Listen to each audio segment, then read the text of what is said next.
Ayan, ngayong araw po nandito tayo sa Menjola Street, no? Saan yan po yung labas ng Malacanang. So dito po mapapansin po natin, andyan po no yung mga barricade or barkada, kapwesto na or handa na mga kababayan. At ito po tayo dito ay nagpunta para ipakita sa inyo yung sitwasyon dito sa may labas ng Malacanang. Ito para naka-ready pa lang ito. Hindi pa talaga siya totally ayan nakaposisyon parang ganyan.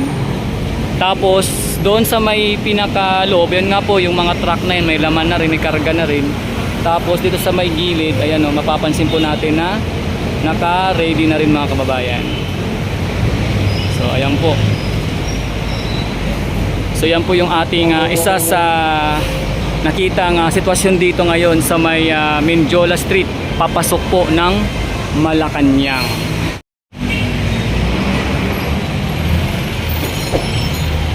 Magandang araw mga kababayan, welcome dito sa aking channel. Kung nga pala si Daddy D. At ito po atin lang pong silipin or i-update ang sitwasyon dito sa may labas ng Malacanang, no? Nandito nga tayo ngayon sa may Menjola. Ayan.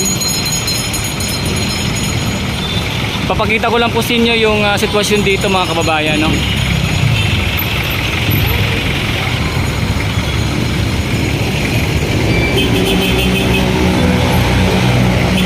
Sa Ligarda Street po tayo.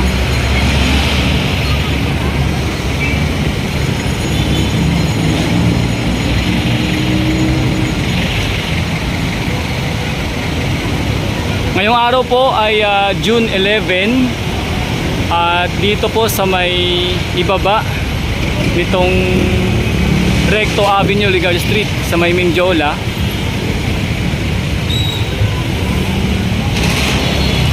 May Menjola Street po, no? So ayan po, dito makikita po natin yung mga barakyada na nakaharang.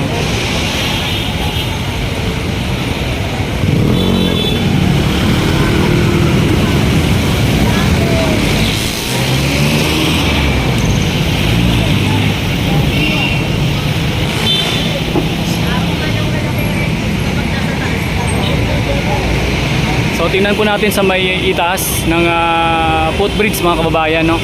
Para mas makita po natin ng mas maganda.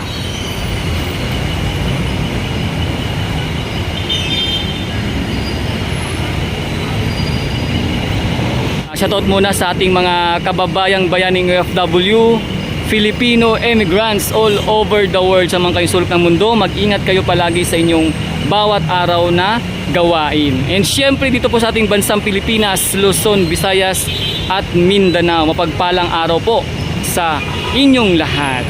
Syempre bago pong lahat, kung kayo po ay nagustuhan nyo po dito yung ating update or video, maaari po sanang inyo po i-subscribe itong aking YouTube channel para tuloy-tuloy nyo po nasusundan yung ating mga update at kung ano man po yung ating mga kaganapan na pinapakita rito. Ayan, ngayong araw po nandito tayo sa may Menjola Street, no? Sa Recto Avenue at sa Ligarda Street, Casal Street, no?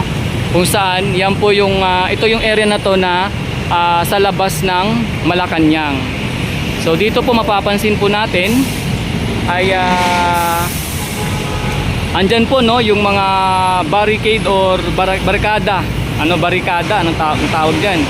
So ayan, nakapwesto na or handa na mga kababayan, no? So ang araw po nga pala na ito ay June 11. At ito po tayo dito ay nagpunta para ipakita sa inyo yung sitwasyon dito sa may labas ng Malacanang. Dito nga po sa may area ng Menjola Street, no? Sa may Recto Avenue or Ligarda Street, Casal Street. No, dami kasi nakalagay na street.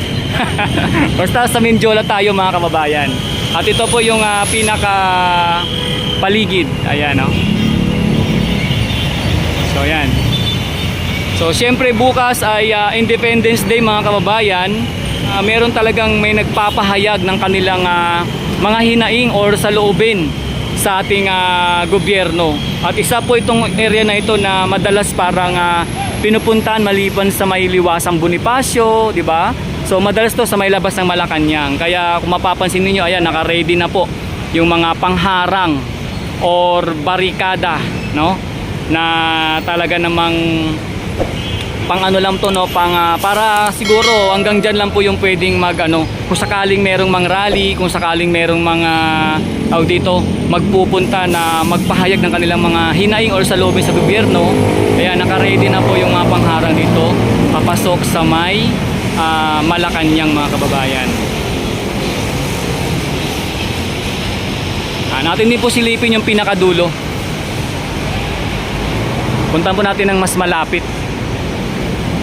At isa pa dito, mga kababayan, kung napapansin ko rito, ayan, no, yung kulay asul na yan na yero, di ba, yung nakatakip. Ayan, makikita nyo dyan, no, sa loob niya, no, ayan, no, ang dami ring pangharang na nakahanda. Yung barbed wire bang tawag dyan? Oo, barbed wire. So pati yung mga truck, ayan, no, meron silang karga. Yung mga truck na yan, no.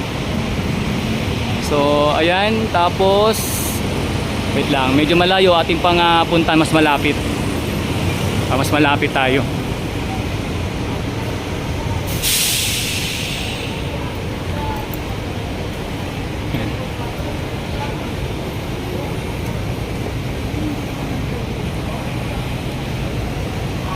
So ayan, ito mas malapit na tayo dito, mga kababayan.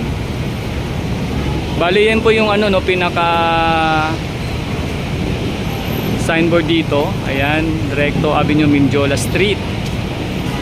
So andito naman sa aking gilid yung pa ano to, yung pa kabilaan, itong nakikita nating sign dito ng street na to, mga kababayan.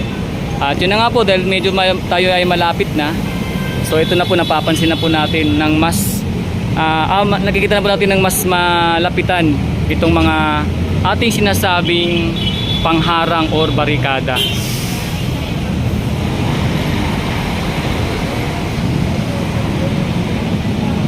Yan. Palagay ko para naka-ready pa lang ito. Hindi pa talaga siya totally, ayan, nakaposisyon parang ganyan.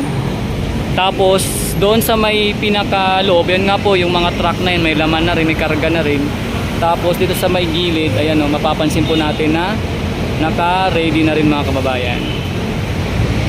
So ayan po. So yan po yung ating isa sa nakitang sitwasyon dito ngayon sa may Mindiola Street, papasok po ng Malacanang. Okay. Ayan, mga kababayan. So tayo po ay babalik na.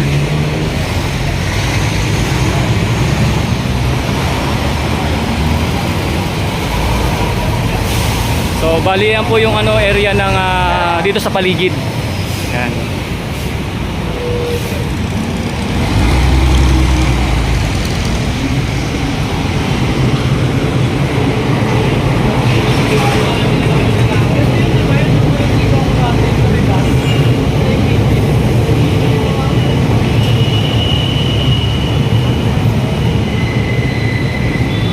So yan po, no, abang-abang lang tayo, mga kababayan ko, sa ating mga next or susunod na update dito nga po sa aking YouTube channel. At ating pong babalikan itong sitwasyon dito sa may Mindiola Street, no, papasok ng Malacanang. At ating pong abangan bukas ang mga kung sakaling merong mang magpahayag ng kanilang hinaing or salubin dito nga po sa may mismong labas ng Malacanang, sa may Mindiola Street. So sa muli, ako nga pala si Daddy D, at maraming salamat po sa mag-share ng video na ito. At syempre sa mga bago po sa aking channel na mag-subscribe, maraming salamat po. At sa mga mag-likes and heart, thank you so much. At salamat po muli ng marami sa inyong palaging panonood ng ating update dito nga po sa aking YouTube channel.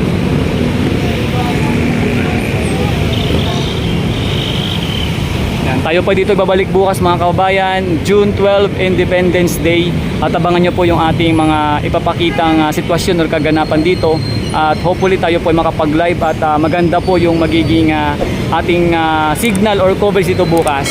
Maraming salamat, mga kababayan ko, sa ating pong mga kababayan bayan OFW, Filipino immigrants all over the world. Mag-ingat po kayo palagi sa anumang bawat aras na inyong gawain. And siyempre po sa ating mga kababayan sa may Luzon, Visayas at Mindanao, maraming salamat din po sa palagi niyong pagsubaybay at panonood ng ating mga pinapakitang kaganapan dito sa aking channel. Salamat po ng maraming, mga kababayan ko, at ingat po tayong lahat. palagi. God bless us all. Salamat po.